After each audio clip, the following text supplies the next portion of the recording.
ଧ୍ୟାନ ଓ ପ୍ରାର୍ଥନା ଫେବୃଆରୀ 16, 1914। ହେ ପରମ, ହେ ଅଦ୍ୱିତୀୟ ସଦ୍ବସ୍ତୁ, ସତ୍ୟମୟ ଚେତନା, ଶାଶ୍ୱତ ଏକତ୍ୱ, ପୂର୍ଣ୍ଣ ଜ୍ୟୋତିର ପରମା ଶାନ୍ତି, କେତେ ତୀବ୍ରତା ନେଇ ମୁଁ ଆସ୍ପୃହା ନ କରି ଆଉ ସବୁ କିଛିକୁ ବାଦ୍ ଦେଇ କେବଳ ତୋ ସମ୍ବନ୍ଧରେ ସଚେତ ହେବାକୁ,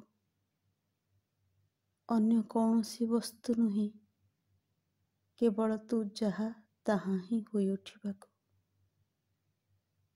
ଏହି ଅଳିକ ବ୍ୟକ୍ତିତ୍ୱ ସବୁର ନିରନ୍ତର ଘୂର୍ଣ୍ଣି, ଏହି ବହୁଳତା, ଏହି ଜଟିଳତା, ଏହି ଅପରିସୀମ ଅଶୋଧନୀୟ ବିଶୃଙ୍ଖଳା, ଚିନ୍ତାର ବିରୋଧ, ପ୍ରେରଣାର ଦ୍ୱନ୍ଦ୍ୱ, କାମନାର ଯୁଦ୍ଧ, ମୋର ମନେ ହୁଏ ଯେପରି ଏହିସବୁ ଅଧିକରୁ ଅଧିକତର ଦୁଃଖଦାୟକ ହୋଇ ଉଠୁଛି। ଏହି ଉନ୍ମତ୍ତ ସାଗର ମଧ୍ୟରୁ ଆମକୁ ବାହାରି ଆସିବାକୁ ହେବ। ତୋର ପ୍ରଶାନ୍ତ ବେଳାଭୂମିର ପ୍ରସନ୍ନତା ମଧ୍ୟରେ ଛିଡ଼ା ହେବାକୁ ହେବ। ଅପ୍ରତିହତ ସନ୍ତରଣକାରୀର ସାମର୍ଥ୍ୟ ମୋତେ ଦିଅ ହେ ଭଗବାନ। ମୁଁ ତୋତେ ଜୟ କରିବାକୁ ଚାହେଁ। ସେଥିପାଇଁ ଯେତେ ବି ଚେଷ୍ଟାର ପ୍ରୟୋଜନ ହେଉନା କାହିଁକି, ହେ ଭଗବାନ, ଅଜ୍ଞାନକୁ ବିପର୍ଯ୍ୟସ୍ତ କରିବାକୁ ହେବ, ମୋହକୁ ବିତାଡ଼ିତ କରିବାକୁ ହେବ।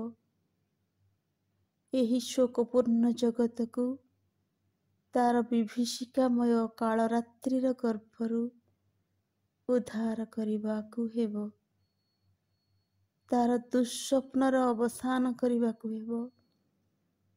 ପରିଶେଷରେ ତୁ ଯେ ଏକମାତ୍ର ସତ୍ୟ, ଏହି ଚେତନାରେ ତାହା ଯେପରି ଜାଗ୍ରତ ହୁଏ। ହେ ଅବ୍ୟୟ ଶାନ୍ତି, ମନୁଷ୍ୟକୁ ଅଜ୍ଞାନରୁ ମୁକ୍ତ କର।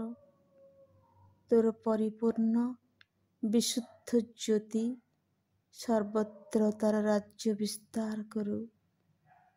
ହେ ଅବ୍ୟୟ ଶାନ୍ତି, ମନୁଷ୍ୟକୁ ଅଜ୍ଞାନରୁ ମୁକ୍ତ କର। ତୋର ପରିପୂର୍ଣ୍ଣ ବିଶୁଦ୍ଧ ଜ୍ୟୋତି ସର୍ବତ୍ର ତାର ରାଜ୍ୟ ବିସ୍ତାର କରୁ।